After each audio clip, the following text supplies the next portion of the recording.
Hello, AP people. Today's document of the day, number 3 in fact, is going to be Charlotte Perkins Gilman and her short story, The Yellow Wallpaper. So you might remember Gilman as the author of Women in Economics, which is one of her most influential nonfiction works.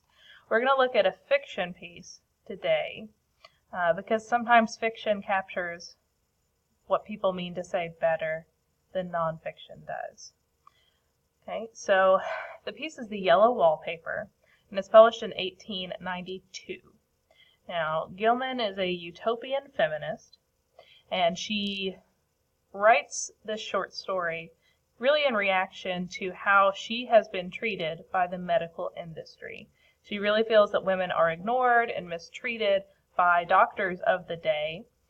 And in her case, she was being treated for postpartum depression, and her doctor prescribed something called the rest cure.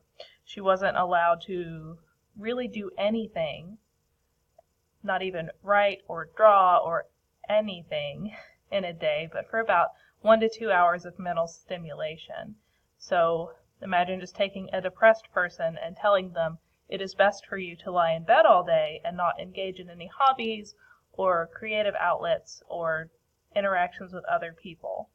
Right? So she pushes back against that whole process, particularly as it applies to women, with this piece. So I'm just going to read you an excerpt from towards the end. It's a bit of a suspense novel, and I don't want to ruin too much, but I do want to give you a taste of things. I think that woman gets out in the daytime. And I'll tell you why, privately. I've seen her. I can see her out of every one of my windows.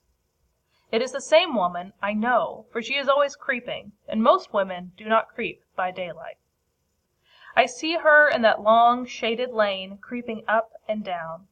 I see her in those dark grape arbors, creeping all around the garden.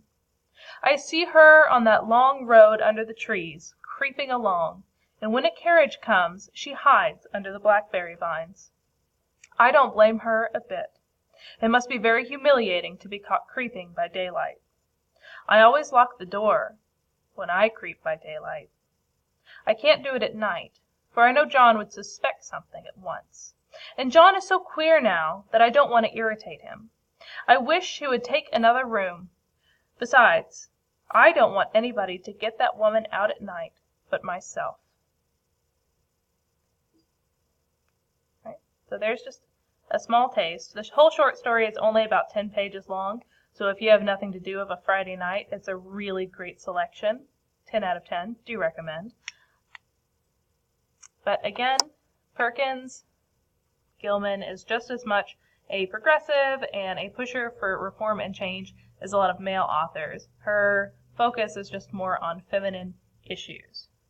Right, so she is definitely a person to know. Okay. And just for clarity's sake, because some people have been asking what's the point of the document of the day, there are a lot of written things, fiction, nonfiction, from all genres that are really applicable to the AP US test, and the more exposure to documents you have, the better you will be able to respond to some things. This is just giving you like 5 to 10 minute video snippets about people and documents, things that you don't have time to go sort out for yourself. All right, so happy Friday, Friday. I'll see you guys again on Monday.